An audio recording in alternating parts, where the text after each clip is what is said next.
Audiolibro ¿Es razonable creer en Dios? Por Timothy Keller.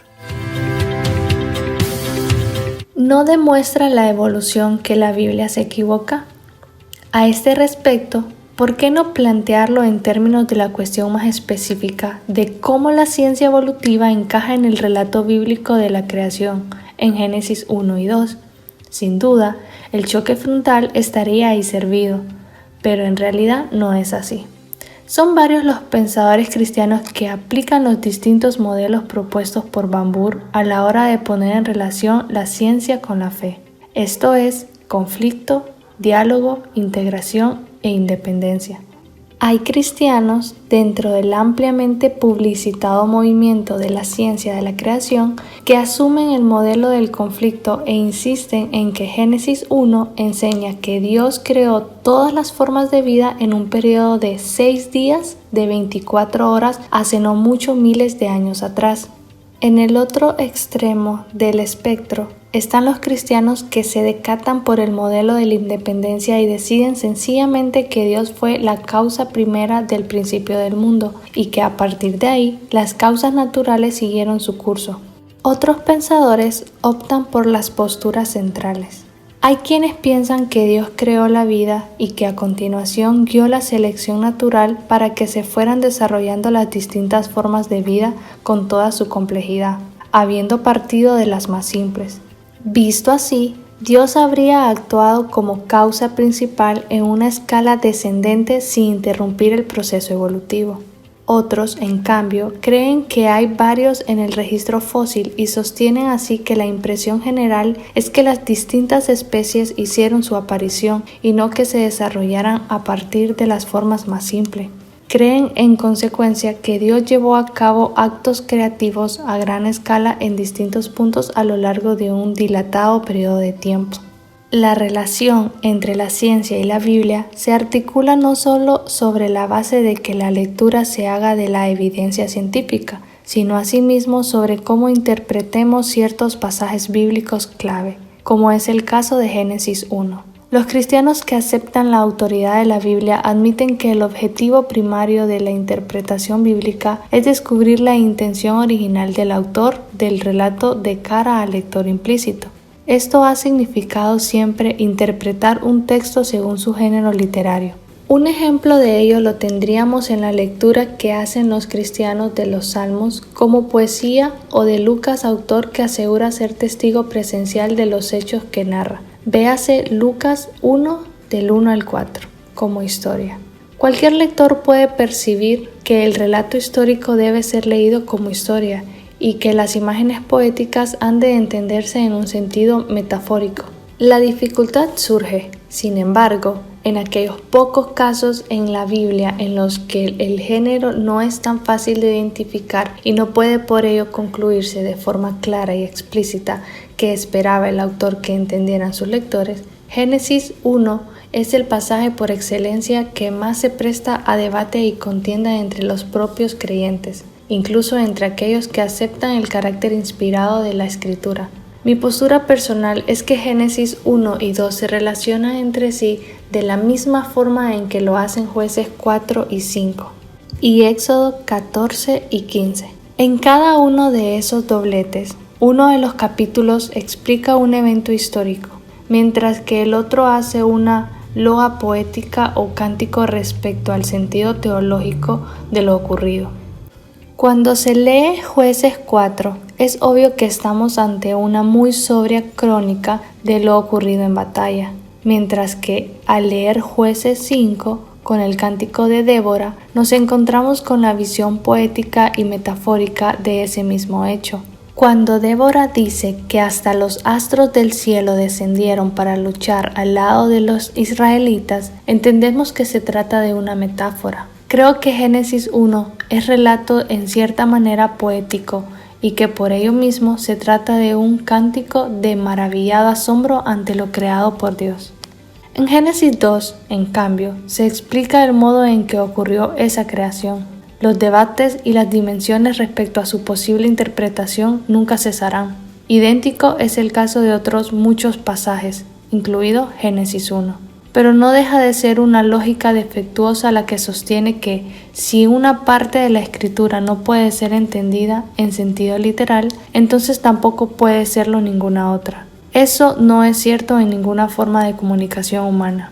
¿Cuál puede ser entonces la conclusión final? A la vista de las distintas posturas de los propios creyentes respecto al significado de Génesis 1 y de la naturaleza de la teoría de la evolución, aquellos que tienen en consideración el cristianismo en toda su extensión no deberían permitir que los distraiga este debate de puertas adentro. El investigador con amplitud de mente no necesita decantarse por ninguna de las posturas en pugna para poder así abrazar el cristianismo.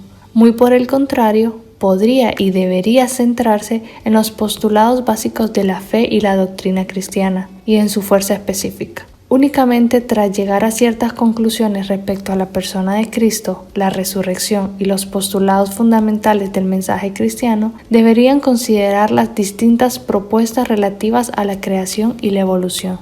Los representantes de cada una de esas distintas posturas suelen dar a entender que su postura es la postura verdaderamente cristiana sobre la evolución. Llegados a este punto, soy consciente de que muchos de mis lectores sentirán una cierta frustración por no dedicar un espacio a sentenciar de forma definitiva entre las posturas en oposición. Para que conste en acta, creo en verdad que Dios guió alguna clase de proceso de selección natural y aún así no creo en el concepto de la evolución como teoría de la totalidad. Un comentarista bíblico ha captado muy acertablemente ese notable equilibrio. Si elevamos la evolución al estatus de noción general acerca de la manera en que las cosas son, se produce de inmediato un conflicto directo con la fe bíblica. Pero si la evolución como propuesta se mantiene en el nivel de las hipótesis científicas dentro del ámbito de la biología, parecería haber muy poca razón para que surja un conflicto entre el postulado cristiano de un creador y la indagación científica acerca del modo en que, en el ámbito de lo biológico, Dios ha procedido en su creación. La sanación del mundo. No quiero ser excesivamente severo con las personas a las que les supone un problema la idea de Dios interviniendo en el orden natural. Cuesta sin duda creer en los milagros, y no tiene por qué ser de otra manera. En Mateo 28 se nos informa que los apóstoles se encontraron con un Jesús resucitado a las afueras de Galilea. Cuando lo vieron, lo adoraron, pero algunos dudaban. Esa es ciertamente una admisión fuera de lo común. Encontramos a un autor de uno de los primeros textos del cristianismo que nos dice que a algunos de los fundadores de esa fe les costaba creer en el milagro de la resurrección, aún al tener delante de sus ojos a Jesús y poder tocarlo con la mano. Y lo notable de ese texto es que no había razón alguna para incluir ese episodio a menos que realmente hubiera ocurrido. El pasaje en sí nos muestra varias cosas. De entrada, es un aviso para que no pensemos que tan solo las personas científicas modernas tienen que luchar con la noción de lo milagroso, mientras que para las personas de otros tiempos no era así. Los apóstoles reaccionaron como cualquier colectivo del tiempo presente. Algunos creyeron lo que estaban viendo y otros no. Es asimismo un estímulo para ejercitar la paciencia. Los apóstoles acabaron siendo grandes líderes de la iglesia, y aún así es evidente que algunos tuvieron más dificultades para creer que el resto. Lo más instructivo de ese texto es, sin embargo, lo que nos dice acerca del propósito de los milagros en la Biblia. Lejos de promover un conocimiento meramente cognitivo, impulsan a la adoración, al asombro y a un temor respetuoso. Los milagros de Jesús no fueron nunca trucos de magia, ejecutados para impresionar y coaccionar. En ni un solo caso vemos a Jesús diciendo, por ejemplo, ¿ven aquel árbol allá lejos? Observen cómo hago ahora que arde en llamas. Muy por el contrario, aplicó el poder que dinama de los milagros para sanar a los enfermos, alimentar a los hambrientos y revivir a los muertos. ¿Con qué intención? La mentalidad moderna piensa en los milagros como la suspensión del orden natural. Pero la intención de Jesús era la restauración a través de él del orden natural. La Biblia dice que en origen Dios no creó el mundo para que estuviera afectado por las enfermedades, las hambrunas y la muerte. Jesús vino al mundo para redimirlo y para restaurar todo cuando había sufrido quebranto. Los milagros que Él hizo no fueron mera prueba de su poder, sino prodigioso anticipo de lo que ocurriría con ese poder. Los milagros de Jesús no son un desafío para la mente, sino una promesa para el corazón, porque ese mundo que todos anhelamos ha empezado a ser ya una realidad. Capítulo 7. La Biblia no puede tomarse al pie de la letra. Me parece que muchas de las cosas que se dicen en la Biblia no concuerdan con la realidad de la historia, comentó Charles, inversor en el sector bancario. No hay modo de estar seguro de que la Biblia cuente los hechos tal como sucedieron. Estoy convencida de que tiene razón Charles, intervino Jacqueline, empleada en el sector financiero. Pero, para mí, el mayor problema con la Biblia es que es culturalmente obsoleta. Muchas de sus enseñanzas en lo social, por ejemplo, en lo relativo a la mujer, son políticamente regresivas. Eso hace que sea imposible aceptar la Biblia como la máxima autoridad como hacen los cristianos. En mi época de estudiante universitario, allá para finales de los años 60, me apunté en unos cursos sobre la Biblia como literatura y me confronté con la sabiduría dominante en el momento.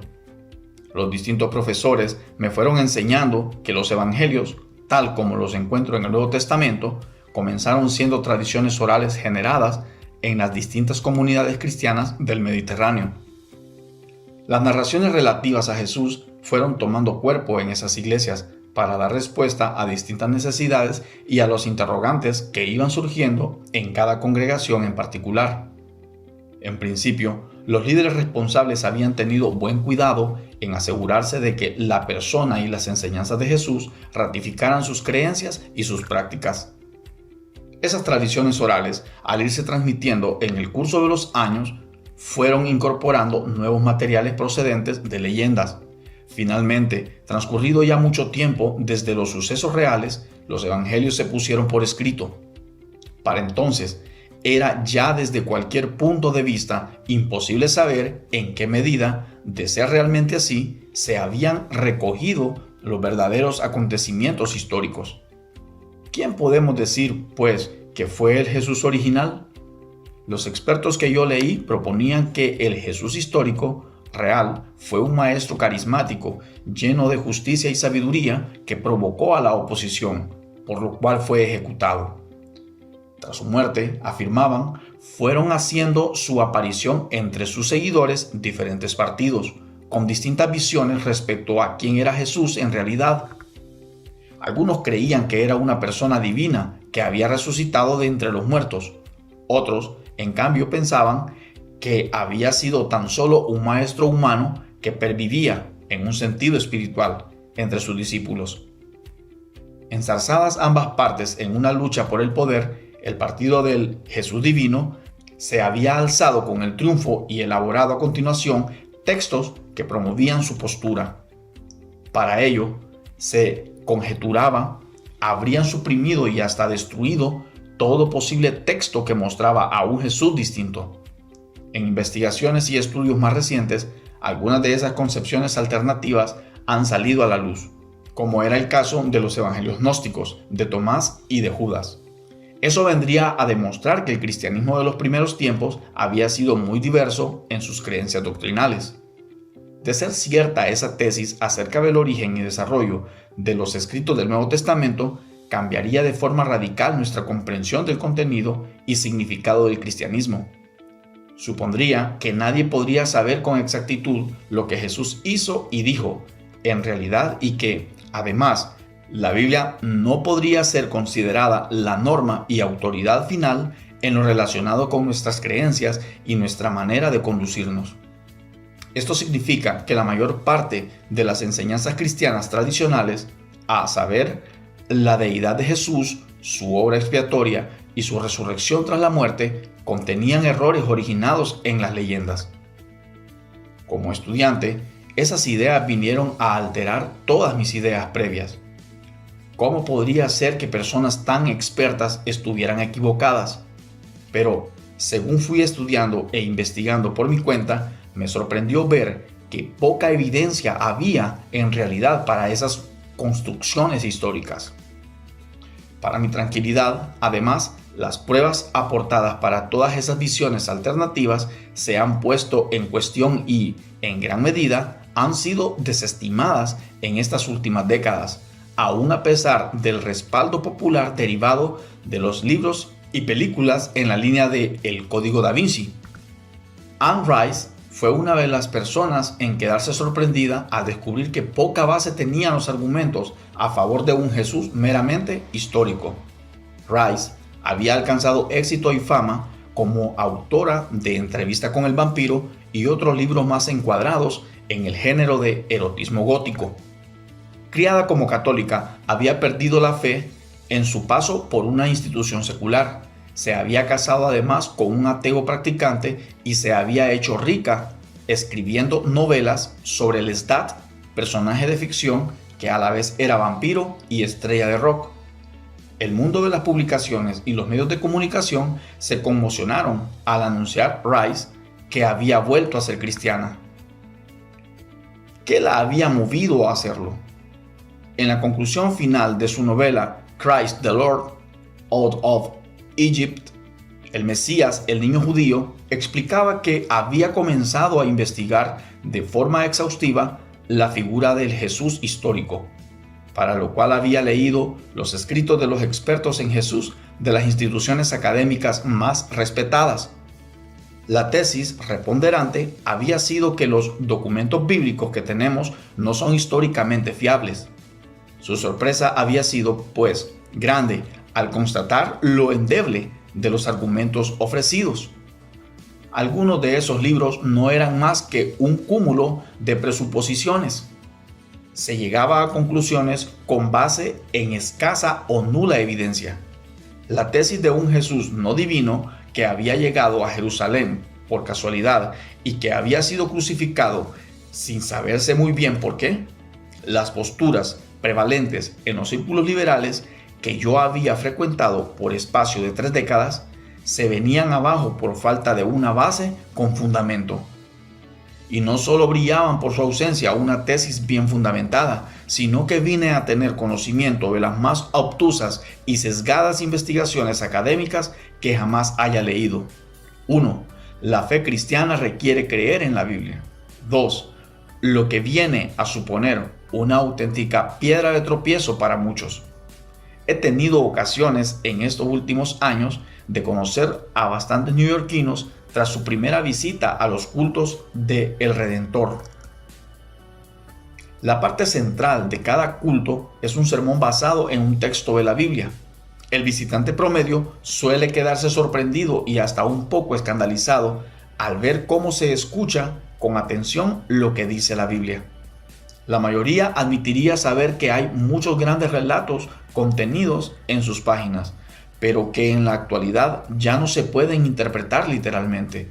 Lo que quieren en realidad decir es que no pueden conceder a la Biblia credibilidad absoluta, pues hay partes, puede incluso que la mayoría, que son científicamente imposibles, históricamente insostenibles y culturalmente regresivas.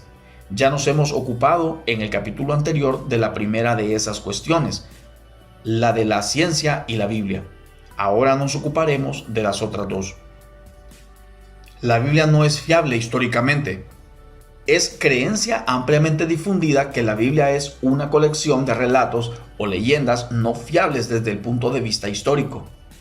Un renombrado foro de expertos y estudiosos, Jesus Seminar, ha dicho al respecto que no más del 20% de los dichos y hechos de Jesús, tal como nos son presentados en la Biblia, pueden ser validados históricamente. 3. ¿Qué podemos decir al respecto? Dado que supera los límites de este libro el examinar la certeza histórica de cada libro enterante de la Biblia, me limitaré a analizar la fiabilidad de los evangelios como relatos del Nuevo Testamento acerca de la vida y el ministerio de Jesús. 4. Cuando nos referimos a los evangelios hablamos de los 4 considerados canónicos, es decir, Mateo, Marcos, Lucas y Juan. que la Iglesia reconoció desde los primeros tiempos como auténticos y autoritativos. Suele afirmarse con relativa frecuencia que los evangelios fueron redactados bastante después de los acontecimientos y que no se les puede conceder gran verosimilitud, entre otras cosas, por estar embellecidos y ser incluso el resultado de la imaginación. Son muchos los que creen que los 4 evangelios canónicos son una exigua parte de docenas de otros textos más y que fueron escritos con la intención de apuntalar el poder jerárquico de la Iglesia. Entre los otros libros desestimados o incluso eliminados están incluidos los denominados evangelios gnósticos. Esta creencia, por otra parte, ha adquirido cierto aire de plausibilidad con la publicación y muy amplia difusión de la novela de Dan Brown, El Código Da Vinci. En las páginas de esa novela, Jesús es presentado como un maestro, por cierto, excepcional, pero enteramente humano que, muchos años después de su muerte, fue exaltado como Dios resucitado por parte de los líderes eclesiásticos con la intención de alcanzar mayor estatus y relevancia dentro del Imperio Romano. 5. A la vista de semejantes teorías, es del todo imprescindible sostener y afirmar la fiabilidad histórica de los evangelios y no considerarlos como meras fábulas o leyendas. El periodo de su redacción es demasiado temprano como para poder pensar en los evangelios como leyenda. Los evangelios canónicos fueron escritos como fecha más tardía, entre 40 y 60 años después de la muerte de Jesús. Las cartas de Pablo, escritas entre 15 y 25 años después de la muerte de Jesús, proporcionan un bosquejo de los hechos y la obra de Jesús, según lo registrado a sí mismo en los evangelios. Sus milagros, sus afirmaciones respecto a sí mismo, su crucifixión y su posterior resurrección. Eso viene a significar que los relatos bíblicos acerca de la vida de Jesús circulaban ya mientras todavía vivían cientos de los testigos presenciales de su ministerio. El autor del Evangelio de Lucas asegura estar contando lo visto y oído por testigos oculares de los hechos de Jesús. Lucas 1, 1 al 4. En un libro que ha supuesto todo un hito, Jesus and the Eyewitnesses, Jesús y los testigos presenciales, su autor, Richard Bauckham, aporta todo un cúmulo de datos históricos que demuestra fehacientemente que, en el tiempo en el que fueron redactados los evangelios, todavía vivían numerosos testigos oculares de la vida y las enseñanzas de Jesús, que habían atesorado en su memoria los hechos y que permanecían activos en su transmisión y difusión en la esfera pública de sus iglesias. Esos relatos sirvieron de fuente y garantía de la verdad puesta posteriormente por escrito. Bauckham aplica la evidencia que aportan los propios evangelios para demostrar que sus diferentes autores citaban fuentes testimoniales, oculares y fidedignas en prueba de su autenticidad para seguridad de sus lectores. Así, por ejemplo, Marcos afirma que el hombre que ayudó a Jesús a cargar con la cruz hasta el Calvario era el padre de Alejandro y de Rufo. Marcos 15:21. El asunto es que no hay razón alguna para que el evangelista Marcos mencione esos nombres, a no ser que el lector implícito los conociera o pudiera hacer oportunas comprobaciones. Lo que Marcos está ahí comunicándonos es que Alejandro y Rufo dan fe de la verdad de lo que yo aquí afirmo, si es que ustedes se sienten inclinados a comprobarlo. El apóstol Pablo también apela a sus lectores para que contrasten con testigos oculares si quieren determinar la verdad de lo que afirma acerca de Jesús y su vida y su ministerio. 1 Corintios 15, 1 al 6. Pablo hace además referencia a más de 500 testigos presenciales que vieron conjuntamente al Jesús resucitado. Y, desde luego, no puede consignarse por escrito una afirmación de tal magnitud de no tenerse absoluta confianza en esos testigos para confirmación de esa verdad. Todo esto no hace sino refutar de forma decisiva y concluyente la tesis de los evangelios como escritos anónimos y de carácter colectivo, desarrollados a partir de testimonios orales, compilados de forma anónima y colectiva. En realidad, se registró el testimonio oral de los testigos oculares aún vivos, que preservaron las palabras y los hechos de Jesús en todos sus pormenores. Pero no eran solo los que seguían a Jesús los únicos con vida. Estaban asimismo todos los testigos casuales, los oficiales militares y los que se oponían a sus enseñanzas y ministerio, que habían escuchado sus palabras, contemplado sus hechos prodigiosos y presenciado su muerte en la cruz. Todos ellos habrían, sin duda, protestado de haberse proclamado al respecto algo que no fuera cierto a la vista de la realidad de la que eran testigos de excepción. Para que un relato ficticio cale en el imaginario colectivo, es primero necesario que los testigos de los hechos en cuestión y sus descendientes hasta una tercera generación ya no estén vivos, a fin de que no puedan contradecir o echar por tierra todo lo superficial o falso añadido para embellecer una historia con fines propios.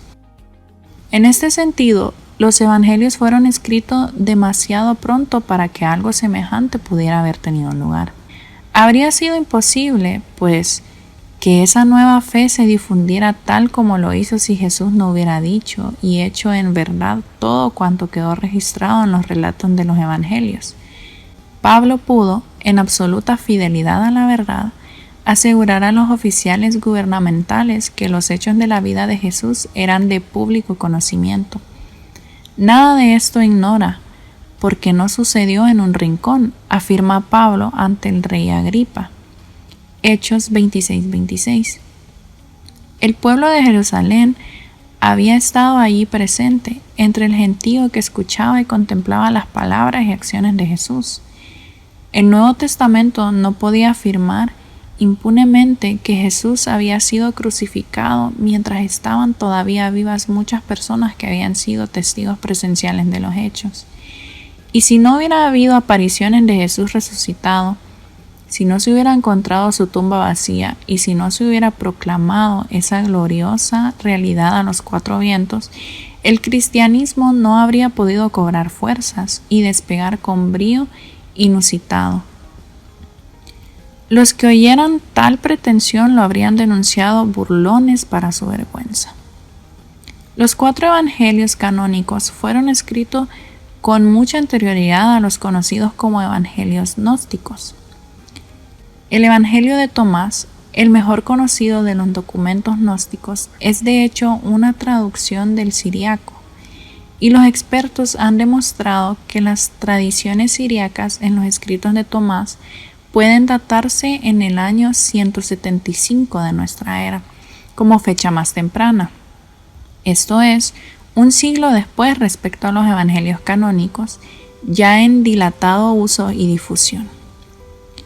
Adam Gopnik escribió a este respecto en The New Yorker que los evangelios gnósticos eran de fecha tan tardía que no suponían mayor reto para la base de la fe de la Iglesia que el que podría suponer el descubrimiento de un documento del siglo XIX escrito en Ohio en defensa del rey Jorge de Inglaterra para la democracia en Estados Unidos. Es más, los evangelios de Mateo, Marcos, Lucas y Juan fueron reconocidos como autorizados en su testimonio de manera casi inmediata a su redacción.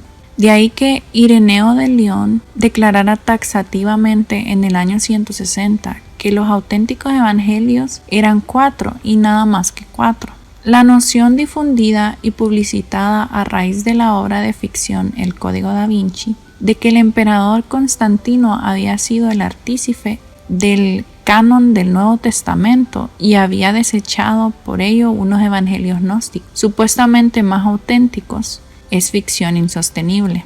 Respecto a la tesis propuesta en el Código da Vinci, las personas saben que el libro y la correspondiente película son ficción, pero aún así es admitida por ciertos sectores públicos como verdadera en cuanto a su trasfondo histórico. En su libro, Dan Brown presenta al emperador Constantino decretando en el año 325 la divinidad de Jesús, para lo cual suprimió toda posible evidencia de su realidad como maestro humano. Ahora bien, en un documento de la categoría de la Epístola de Pablo a los Filipenses, que que la práctica totalidad de los expertos fechan no más de 20 años tras la muerte de Cristo. Encontramos a los creyentes cristianos adorando a Jesús como verdadero Dios. Filipenses 2.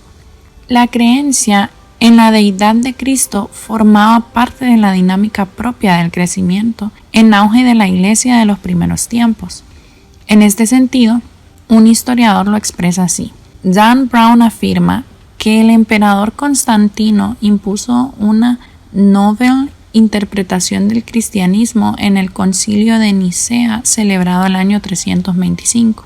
Esto viene a querer decir que decretó por ley la creencia en la divinidad de Jesús y suprimió al mismo tiempo toda evidencia de su humanidad. Eso supondría que el cristianismo se alzó vencedor en la pugna religiosa dentro del Imperio Romano mediante poder coercitivo y no por razón de su posible atractivo. Sin embargo, la verdad histórica es que la Iglesia ya se había alzado con el triunfo con mucha anterioridad y de forma previa a su posible reconocimiento por parte del poder, cuando estaba aún sometida a persecución y castigo. Con talante reivindicativo y un tanto cínico, podría incluso decirse que Constantino se decantó por el cristianismo por ser ya para entonces una fe triunfante y porque su objetivo era respaldar una religión ganadora. El contenido de los evangelios es demasiado contraproducente como para poder ser meras leyendas. La teoría más aparentemente difundida en la actualidad es que los evangelios fueron escritos por los propios líderes de la Iglesia de los primeros tiempos con el fin de promocionar su propia política, consolidar su poder y hacer crecer el movimiento. Pero esa teoría no cuadra en manera alguna con lo que encontramos en los evangelios. Si esa idea popular fuera correcta, cabría esperar que los evangelios presentaran a Jesús tomando partidos en los debates ya presentes y activos en la iglesia de aquel entonces. Esa sería la razón. Se aduce de que los evangelios hubieran sido configurados por los líderes cristianos para respaldo de su propio partido. Pero eso no es ni mucho menos lo que la evidencia pone al descubierto. Sabemos, por ejemplo, que una de las principales controversias de los primeros tiempos del cristianismo tuvo que ver con la pretendida imposición de la circuncisión a los cristianos de origen gentil. A la vista de tan grande conflicto, es de destacar que en ninguno de los evangelios se muestra a Jesús pronunciándose al respecto. La razón más probable para ello es que la iglesia de los inicios no se sintiera libre para poner en boca de Jesús palabras que él no hubiera pronunciado. ¿Qué podría haber impulsado a los líderes del movimiento cristiano de los inicios a inventar el relato de la crucifixión si no hubiera tenido verdaderamente lugar? Cualquier posible receptor del mensaje del Evangelio, ya sea de origen judío o griego, habría sospechado de inmediato que alguien ajusticiado en cruz habría sido por fuerza un criminal, por mucho que algunos se esforzaran por decir lo contrario.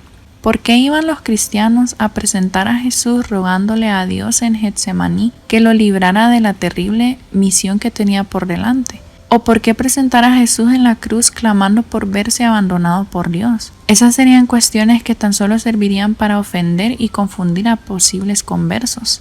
La conclusión a la que habrían llegado es que Jesús daba muestras de debilidad en la prueba y que, por tanto, no estaba a la altura de lo que Dios había esperado de él.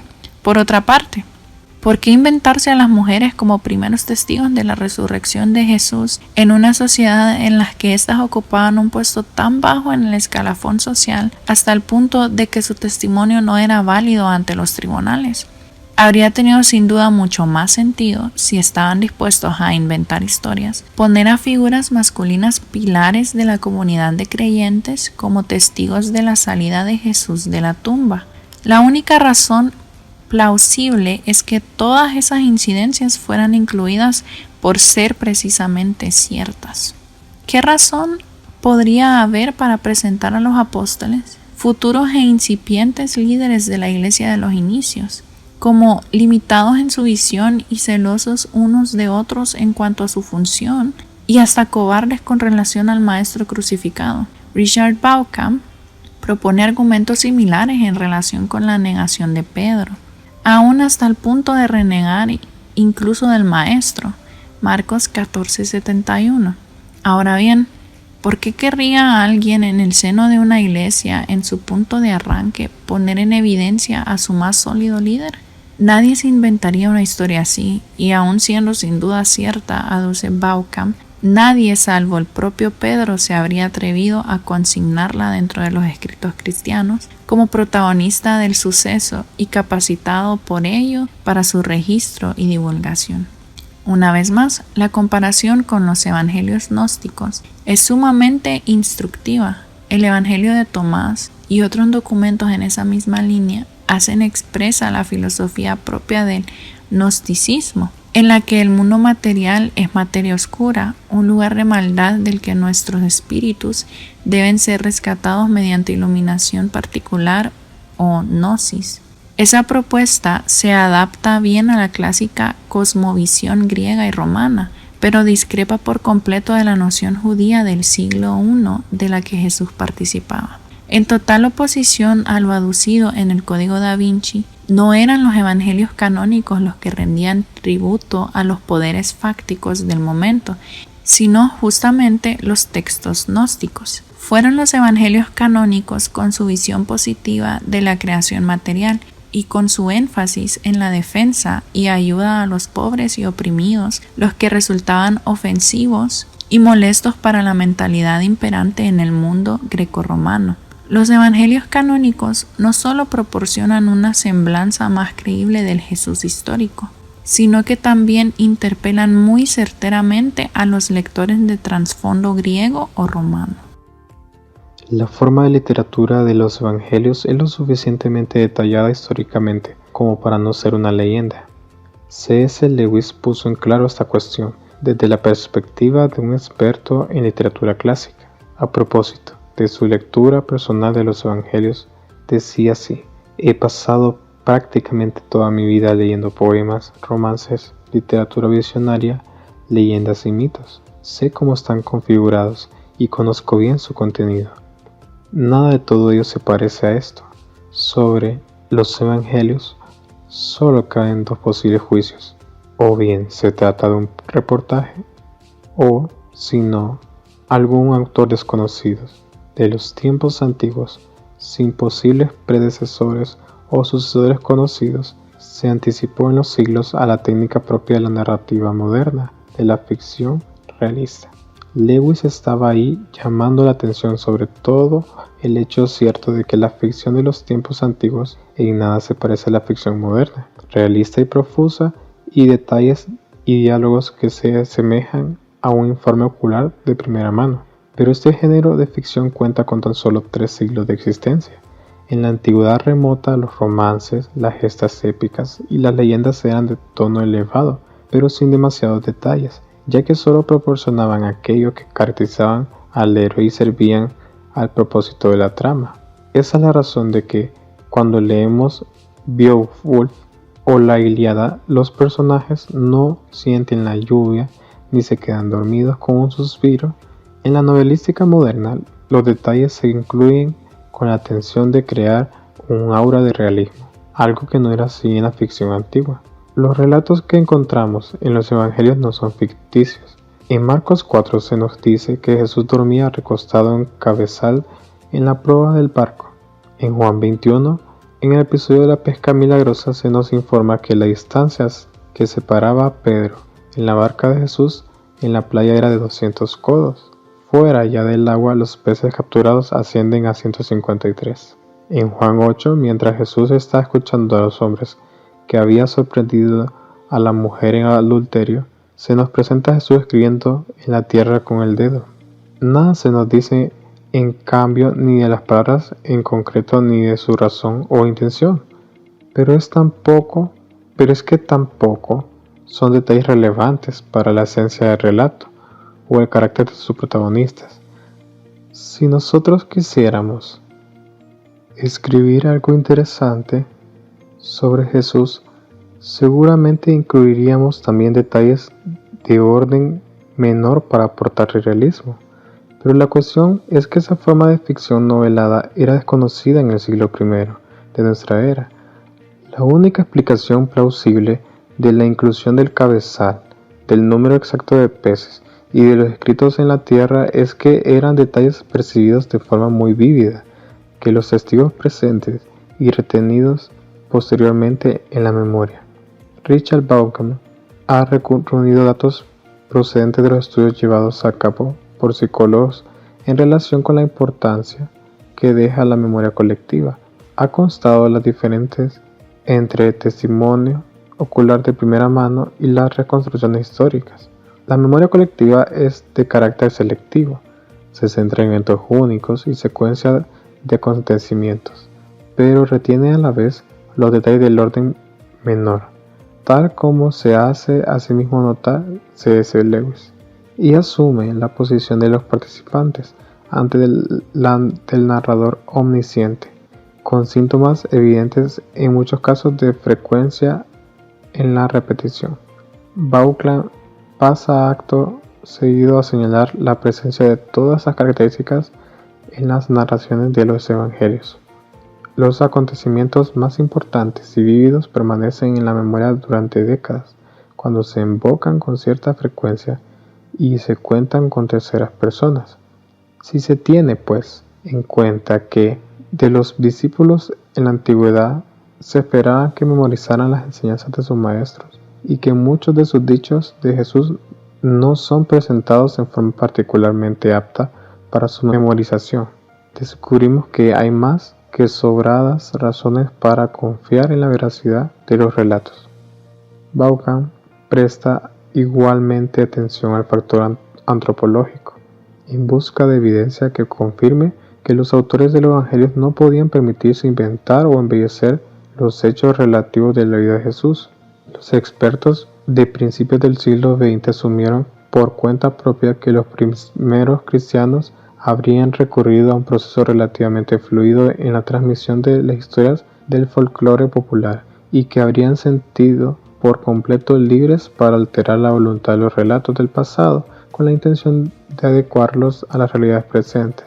En ese sentido, Bauckham trae a la colección el estudio de las tradiciones orales realizado por Jan van Sina en relación con la manifestación cultural africana más primitivas, donde las leyendas y los relatos históricos se diferencian claramente entre sí y se presta de hecho sumo cuidado a la preservación de los relatos históricos precisos. Ese descubrimiento socava los pretendidos cimientos de más de 100 años de análisis crítico de los evangelios en el ámbito académico. Los expertos en los evangelios, desde la crítica de las formas en adelante, creían que los primeros cristianos no habrían diferenciado entre el tiempo pasado de la historia de Jesús y su propio presente, por cuando las sociedades de la tradición oral no hacen semejante distinción. Pero eso no era ni mucho menos así. Según escribo yo hoy, parece estar produciéndose un flujo de lo que David Van Biema de la revista Time califica de revisionismo bíblico, muy probablemente como secuela de los pasos seguidos de Dan Brown en el Código Da Vinci, así como hace referencia al pretendido hallazgo de la tumba de Jesús y un inverosímil matrimonio entre Jesús y María Magdalena, hijos incluidos. Otros expertos han publicado libros que afirman haber encontrado nuevas vías de interpretación de los evangelios gnósticos, y es de suponer que no serán los últimos. Van Biema cita a la editora jefe de Publish Weekly, Lynn Garrett, que habla de lo que ella denomina como el efecto Código Da Vinci. Todas esas historias especulativas habían ya circulado con anterioridad a Dan Brown, apunta Garrett. La única diferencia es que nunca habían figurado en las listas de los libros más vendidos y sus autores no habían aparecido en The New and Daily Show. Todas esas historias de talante revisionista ignoraban olímpicamente el creciente corpus de la meticulosa investigación llevada a cabo por expertos, el cual pone de relieve el elevado número de testigos oculares en la vida y los hechos de Jesús, quienes vivieron hasta muchos años después. El académico británico Vincent Taylor comentó que, con frase célebre, que si los escépticos respecto a la Biblia están en lo cierto, los discípulos tuvieron que haber sido trasladados al cielo de forma inmediata tras la resurrección de Jesús. Eso sería la única forma posible de que los elementos de índole legendaria hubieran podido ser incluidos en la historia de Jesús para el tiempo que escribieron los evangelios, pero eso es algo que no fue evidentemente así. En consecuencia, y un tanto irónicamente, en simultaneidad con la promoción por parte de los medios de comunicación de una vida de Jesús basada en estudios bíblicos de tendencia sumamente escéptica, con una antigüedad que supera el siglo, los cimientos de esa clase de investigación académica no está desmoronándose a ojos vistos. No se puede dar crédito a la Biblia desde una perspectiva cultural. Al trasladarme a Nueva York hace ya más de 2 décadas, el principal problema con la Biblia era su fiabilidad en contraste con la ciencia y la veracidad histórica de los hechos. En la actualidad, el panorama ha cambiado de forma radical y es cada vez mayor el número de personas que califican las enseñanzas bíblicas de regresivas y pasadas de moda. Se cree incluso que está a favor de la esclavitud y la sumisión de la mujer. Esas posturas causan tal indignación en la sociedad moderna que las personas tienen de hecho dificultades en aceptar cualquier otra parte del mensaje bíblico. En los primeros días, tras la apertura de mi iglesia El Redentor, dediqué un tiempo considerable a atender a aquellas personas que habían empezado a leer la Biblia por vez primera. Como resultado de ello, escuchaba a personas que parecían a punto de sufrir empacho por causa de algún versículo difícil de digerir. Recuerdo de forma muy particular a un joven artista vestido totalmente de negro que se me acercó al terminar el culto. Acababa justo de leer por vez primera el versículo en Efesios 6:5, y es en donde se insta a los esclavos a obedecer a sus amos. Y no podía, furioso, dar crédito a lo que leía.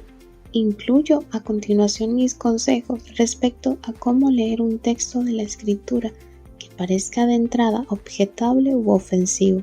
Son muchas las personas que se apartan coléricas de la Biblia cuando tropiezan con un pasaje de esas características.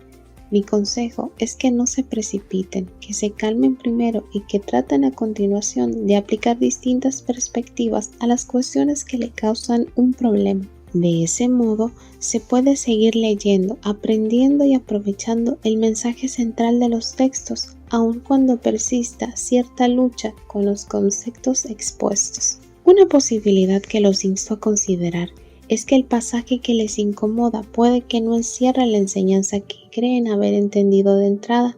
Muchos de los textos que las personas encuentran ofensivos pueden aclararse leyendo un buen comentario bíblico que ponga en el debido contexto y la adecuada perspectiva la circunstancia histórica en el que el texto fue escrito.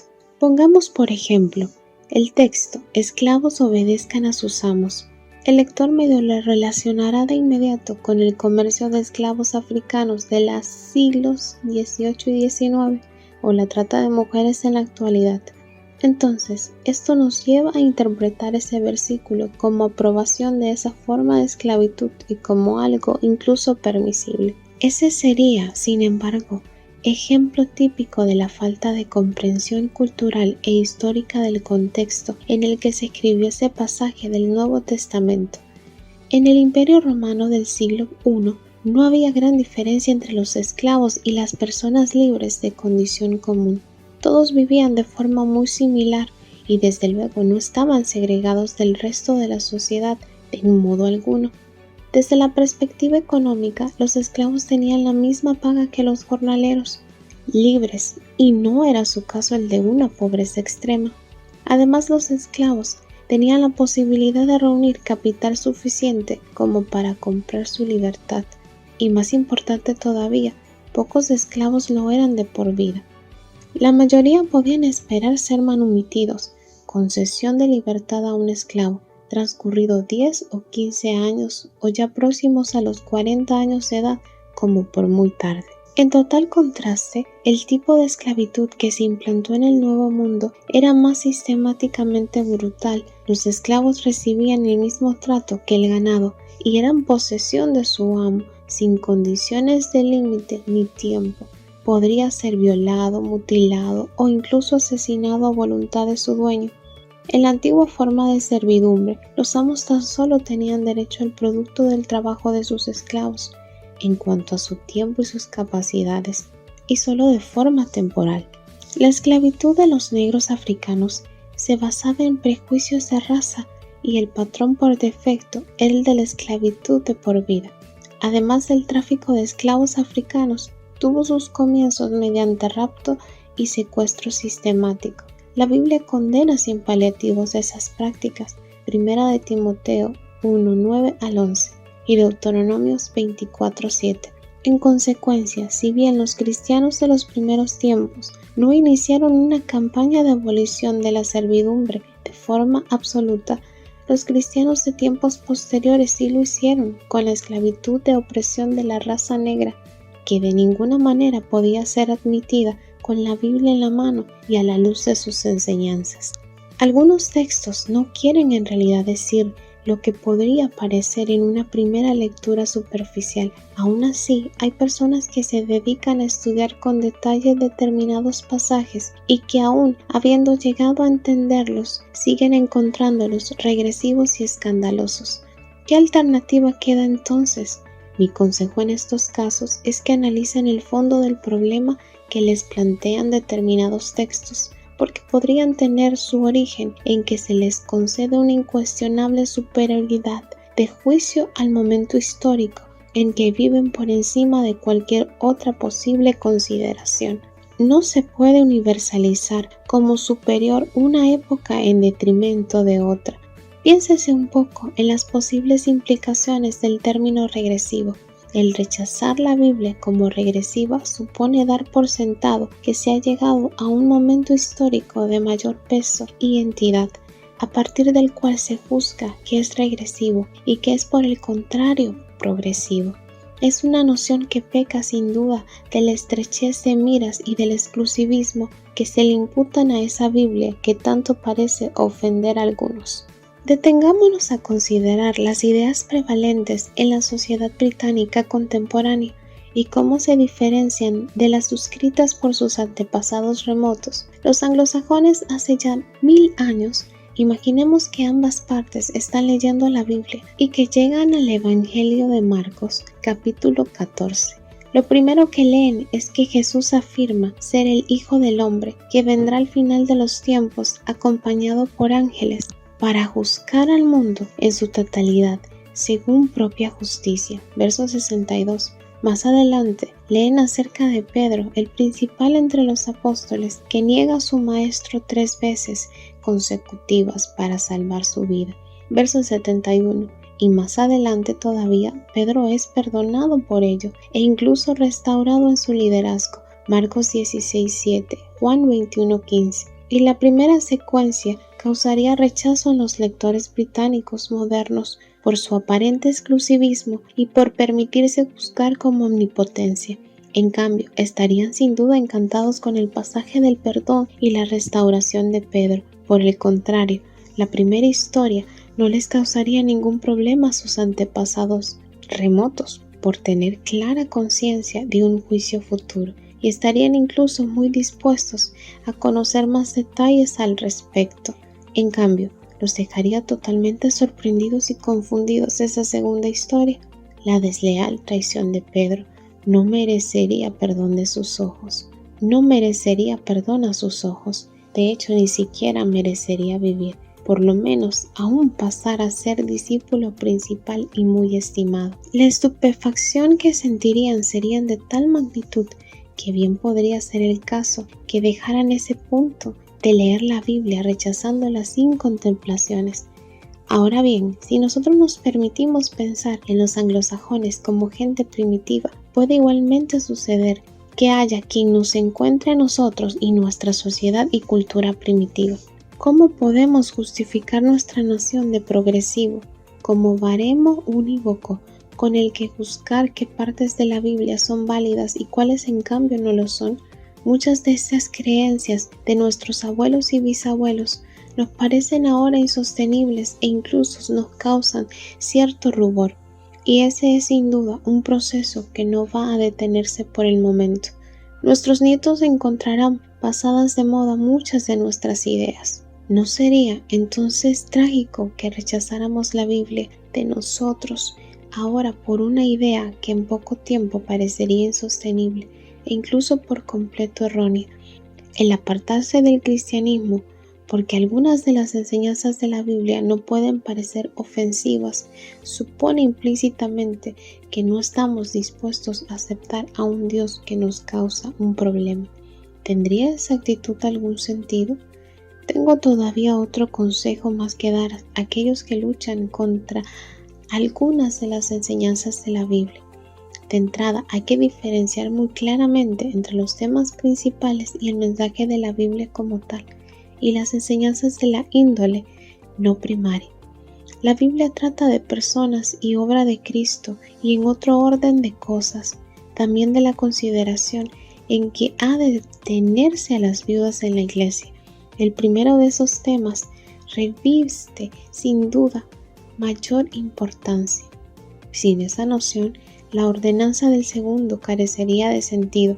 Esto nos lleva a considerar las enseñanzas de la Biblia según su orden adecuado. Pongamos como ejemplo un tema controvertido de plena actualidad.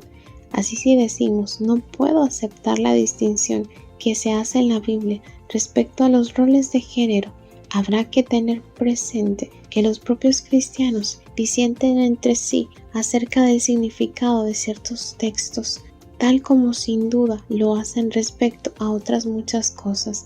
Aún así se muestran todos unánimes respecto al credo apostólico en que Jesús fue resucitado de entre los muertos al tercer día.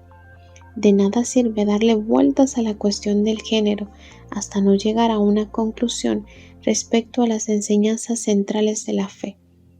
Llegados a ese punto, habrá quien diga, pero es que no puedo aceptar la Biblia si lo que dice acerca de la mujer es anticuado. Yo respondería a mi vez con otra pregunta. ¿Estás con eso queriendo decir que por no gustarte lo que dice la Biblia respecto al género, Jesús no pudo haber sido resucitado de entre los muertos? Estoy más que convencido de que nadie sostendría semejante postura. Si Jesús es el Hijo de Dios, es de rigor que nos tomemos sus enseñanzas en serio. Hay incluida la plena confianza de que Jesús en la autoridad de la Biblia en su conjunto. Si Jesús no es en cambio quien dice ser, ¿por qué habría de preocuparnos lo que la Biblia dice al respecto en cualquier otro tema? Piénsese al respecto de la siguiente manera: si se busca en parte más somera de las profundidades de la Biblia, donde se producen incontables controversias respecto a su posible interpretación, puede que acabemos mal parados. Si por el contrario se lanza uno a fondo en aquello en lo que hay consenso general, esto es la deidad de Cristo, su muerte y su posterior resurrección, estaremos a salvo y en terreno seguro. Es de capital importancia detenerse primero a considerar las verdades cruciales sobre la obra, vida, muerte y resurrección de Jesús, antes que pensar en rechazarlas por cuestiones y enseñanzas de mucho menor peso, aunque quizás más tendentes a suscitar controversia. ¿Una Biblia fiable o un Dios sumiso? Si dejamos que ciertas creencias no bien examinadas socaven nuestra confianza en la Biblia, el coste a la larga será mayor de lo que pudiéramos pensar. Si no te fías de la Biblia como para dejar que rete y corrija tu pensamiento, ¿cómo vas a poder llegar a tener una relación personal con Dios? En toda relación verdaderamente personal, la otra persona tiene que poder contradecirte. Por ejemplo, si a la esposa no se le permite que contradiga a su marido, no habrá posibilidad de una relación íntima. ¿Recuerda mi lector la situación que se produce en la película Las esposas de Stepford? Los maridos de esa localidad del estado de Connecticut deciden hacer de sus esposas robots que nunca les lleven a contraria y se plieguen siempre a los deseos del marido. Una esposa de Stepford es siempre complaciente y perfecta en su indumentaria y aspecto externo, pero dudo que pudiera darse ahí una relación genuinamente íntima y personal. Volviendo al tema que nos ocupa, ¿qué pasaría si elimináramos de la Biblia todo aquello que ofende nuestras sensibilidades y se interpone en nuestro camino? Si nos dedicamos a decidir qué queremos creer y rechazamos de plano el resto, ¿cómo vamos a poder admitir alguna vez un Dios que nos contradiga? Sería del todo imposible. Y se trataría en todo caso de un Dios robot que manipularíamos a nuestro antojo por ser un Dios fabricado por nosotros y no un Dios con el que relacionarse en genuina comunicación. Tan solo con un Dios que pueda decirnos cosas que nos remuevan y nos impelen a luchar por llegar al fondo de la cuestión, como ocurre en la amistad y en el matrimonio. Podremos llegar a conocer al Dios real y no a una sombra producto de nuestra imaginación. Una Biblia investida de autoridad no es enemiga de una relación personal con Dios, es sencillamente el requisito previo. Intermedio. Vengan, pongamos las cosas en claro, dice el Señor. Isaías 1:18. El intermedio hace referencia literal a lo que sucede en medio de un camino o misión, y ese es justamente el punto en que nos encontramos nosotros ahora. Por detrás de toda duda respecto al cristianismo, hay creencias alternativas y presupuestos imposibles de probar acerca de la naturaleza de las cosas. Hasta aquí hemos venido examinando las creencias que subyacen tras 7 de las principales objeciones o dudas que las personas formulan en la sociedad actual en relación con la fe cristiana. Respeto mucho de esos razonamientos, pero en última instancia no creo que ninguno de ellos haga que sea imposible o siquiera improbable la verdad del cristianismo. Tenemos, pues, otro camino más que recorrer. Ahora bien, una cosa es argumentar que no hay razones suficientes para negarle crédito al cristianismo y otra muy distinta afirmar y demostrar que sí hay razones más que suficientes para creer en él. Y ese es justamente mi propósito en esta segunda parte del libro. Un momento, debería interrumpirme mi lector. ¿Va en verdad a darnos razones suficientes como para creer en el cristianismo? ¿Cuál es su definición de cristianismo? ¿Y cómo define suficientes? Son preguntas sin duda muy legítimas. Veamos, pues, por orden, qué respuesta puede darse a cada una de ellas. ¿Qué clase de cristianismo? Contempladas desde afuera, las diversas iglesias y tradiciones pueden parecer muy distintas, incluso religiones diferentes. Eso es así, en parte, porque las formas de celebrar los cultos y actos religiosos no siguen un modelo único, y porque, tal como señalábamos en el capítulo 3, el cristianismo es la fe de mayor difusión en culturas y regiones muy distintas. Esa es la razón de que esta religión haya ido incorporando una cantidad más que notable de formas culturales distintas. Otra razón para las diferencias de práctica entre cristianos tiene que ver con divisiones internas por cuestiones teológicas ocurridas a lo largo de los siglos. La primera gran división se produjo en el siglo XI entre la Iglesia griega oriental y la Iglesia romana occidental, iglesias que se conocen en la actualidad como Iglesia ortodoxa e Iglesia católica romana. El segundo cisma importante tuvo lugar dentro de la Iglesia occidental entre el catolicismo romano y el protestantismo. Todos los cristianos que se tomen en serio la verdad y la doctrina estarán de acuerdo en que las diferentes surgidas revisten gran importancia. De hecho, afectan grandemente al modo en que la fe es mantenida y practicada. Aún así, ortodoxos, católicos y protestantes asienten y aceptan por igual los grandes credos desarrollados a lo largo del primer milenio de la historia de la Iglesia. Ese es el caso del credo apostólico, el credo niceno, el credo de Calcedonia y el credo de Atanasio. Todos ellos, sin excepción, contienen la visión cristiana de la realidad. En ellos está la formulación clásica de la comprensión cristiana respecto a Dios como tres personas reunidas en una. La creencia en la Trinidad marca una diferencia abismal respecto a la visión politeísta de algunas religiones, a las religiones monoteístas no trinitarias y al ateísmo, tal como tendremos ocasión de comprobar en el capítulo 13.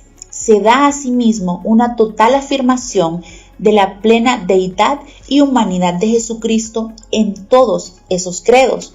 El cristianismo no ve a Jesús tan solo como maestro o profeta, sino como el verdadero Salvador del mundo. Son enseñanzas, todas ellas, que hacen que sea más lo que une a los cristianos que lo que los separa. ¿En qué consiste, pues, el cristianismo?